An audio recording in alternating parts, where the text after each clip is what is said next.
અંજાર બાયપાસનો આખરે આવ્યો અંત. નાગલપર બાયપાસનું કાલે ખાતમુહૂર્ત. સ્ટોરી રિપોર્ટ બાય નિર્મલ અંજાર.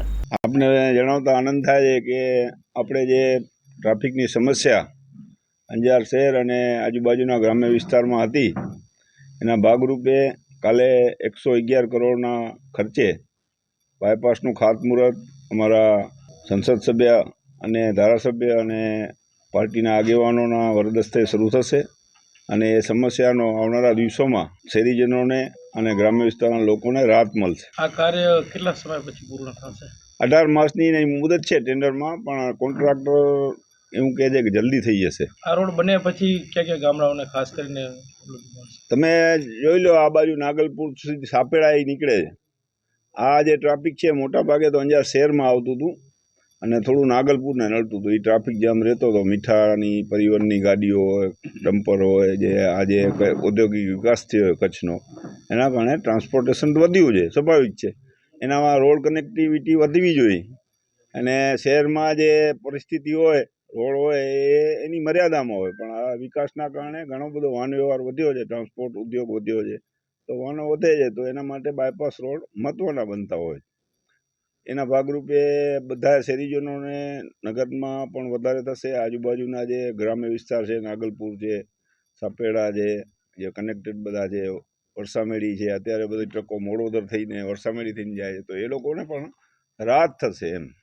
ખાસ કરીને જે વરસામેડી ફાટક ઉપર જે અંડરબ્રિજનું જે કામ ચાલુ છે, હા, એ જેટલી વહેલી તકે થાય એની 1 માસની મુદત, 1 વર્ષની છે. તમે સમજો, કોઈ પણ આપણે પોતે વિકાસના કામો થતા હોય એટલે થોડી મુશ્કેલી તો પડવાની જ છે ને એ કામ થઈ જશે. એના પછી આપણે માધવવિલાવાળો જે રોડ એ ઓવરબ્રિજ બનવાનો છે, એટલે એ તો ગતિ થતી હોય, વિકાસ કામ થતા હોય એટલે લોકોને હેરાનગતિ થોડી લાગશે. મારી દુકાન હોય તો મને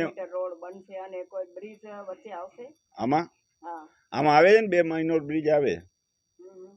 એનો જે એ તો જે પ્રમાણે ત્યાં સ્થિતિ હોય એ પ્રમાણે એસ્ટિમેટ બન્યો હોય, એના એક્સપર્ટ બનાવતા હોય, એની તાંત્રિક મંજૂરી મળતી હોય, એના પછી એના ટેન્ડર થતા હોય, એના પછી એને ટેન્ડર મંજૂર થતા હોય, એજન્સી ફિક્સ થતી હોય, એ પ્રમાણે ત્યાં જ્યાં જરૂર છે એ બધું બનશે જ. 60 મીટર સંપાદન થયેલી છે જમીન આજુબાજુ. અત્યારે 4 લેન, જે ભવિષ્યમાં 6 લેને બને એ બાયપાસ, એવી સ્થિતિ છે.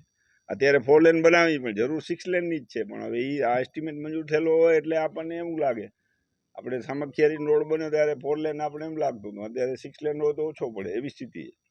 કારણ કે કચ્છનો વિકાસ જ એટલો થયો છે, ઔદ્યોગિક વિકાસ એટલો થયો છે, એના કારણે બે પોર્ટ છે, એના કારણે ટ્રાન્સપોર્ટ ઉદ્યોગનો વિકાસ થાય તો એને રોડ તો જોઈએ જ ને. આપણને એવું લાગે કે આ સરકાર કરતી નથી, પણ એવું ના હોય, એના તબક્કાવાર કામ થતા જ હોય. કુલ કેટલા ખર્ચે આ 111 કરોડના ખર્ચે છે. જમીન સંપાદન અને પ્રોજેક્ટ કોસ્ટ 59 કરોડ એની પ્રોજેક્ટ કોસ્ટ છે અને એ રીતનું આયોજન છે. સંપાદનમાં વિરોધ હતો અને 2 જણા સ્ટે લઈ આવ્યા હતા, તો એને કોઈ પછી એવું ના હોય. એમાં શું છે કે એને કોઈ ગેરસમજણ થઈ હોય. બાકી જે જ્યાં રોડ નીકળ્યા છે ત્યાં જ વિકાસ થયો છે. આપણે ખ્યાલ છે, ભૂકંપ પછી રિંગ રોડ ભુજ બન્યા તો જે ભુજમાં જે સ્થિતિ છે આખી બદલાયેલી છે. 1 લાખ રૂપિયા મીટરનો ભાવ થઈ ગયો. પ્રોપર્ટીના ભાવ એના વધવાના જ છે રોડ થશે તો. ને એને પૂરતું વળતર જંત્રીથી પણ વધારે રાજ્ય સરકાર વળતર આપે છે. એને રોડ કનેક્ટિવિટી એની પ્રોપર્ટીના પણ ભાવ વધતા હોય છે, પણ ક્યારેક કોઈને ગેરસમજણ થઈ ગઈ હોય તો એવું બનતું હોય છે. પણ એને ખ્યાલ આવી જાય એટલે કામ થતા જ હોય. હેલો ભુજ, તો કેમ છો તમે?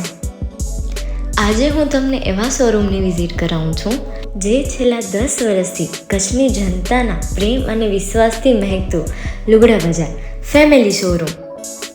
આ શોરૂમમાં સ્ટાર્ટિંગ પ્રાઇસ 399થી છે, જેમાં kids wear, girls wear, boys wear અને જેન્ટ્સ વેર અને લેડીઝ વેરમાં પણ ન્યૂ વેરાયટીવાળું કલેક્શન પણ જોવા મળી રહેશે. અને જેન્ટ્સ માટે વેડિંગ કલેક્શન અને કુર્તા કલેક્શન પણ બહુ જ સારું છે. એનિમલ મૂવીનો પાર્ટ 2 આવે કે ના આવે, પણ એનાથી પહેલાં અમે લઈ આવ્યા છીએ લુગડા બજાર પાર્ટ 2, જેમાં તમને કિડ્સ વેરમાં વિન્ટર વેર સમર કલેક્શનનો ન્યૂ સ્ટોક આવી ગયો છે. લેડીઝ વેરમાં પણ ન્યૂ ડિઝાઇનમાં kurti, top and coat set best price थी स्टार्ट થાય છે. तो जेंट्स वेयर में भी मिल जाएगा boss. Leather, jacket, brand pants and check shirts, formal shirts, track pants પણ બેસ્ટથી બેસ્ટ પ્રાઇસ સાથે.